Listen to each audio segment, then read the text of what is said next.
In this video, I'm going to show you how to open Claude in GitHub step by step, so you can connect your repository, choose the files you want analyzed, and start using Claude with your code faster and more efficiently. This is a really useful setup if you want help understanding a code base, reviewing files, or working through a project without jumping back and forth between tools.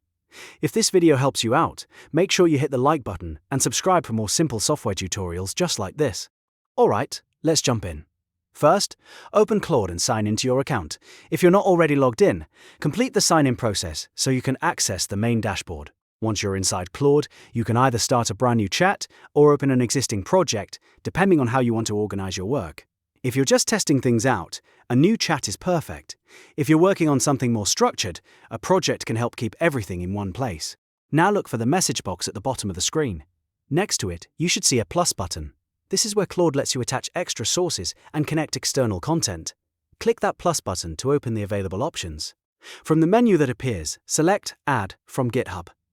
This is the option that lets Claude connect directly to a GitHub repository so it can review code, files, and folders from your project.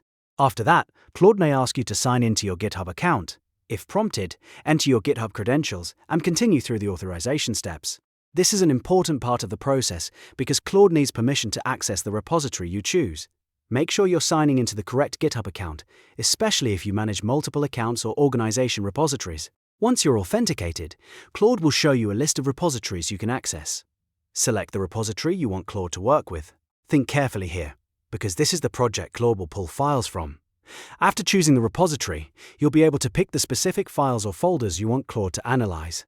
You do not always need to give access to the entire repository, so selecting only the relevant parts can make the process more focused and efficient. When you've selected the files or folders, confirm your choice and let Claude load the content. At that point, Claude will be connected to your GitHub repository, and you can begin asking questions about the code, requesting explanations, or getting help reviewing specific files. This is especially helpful for debugging, onboarding into a new repository, or understanding how different parts of a project work together. And that's it. You've now learned how to open Claude in GitHub and connect a repository step by step.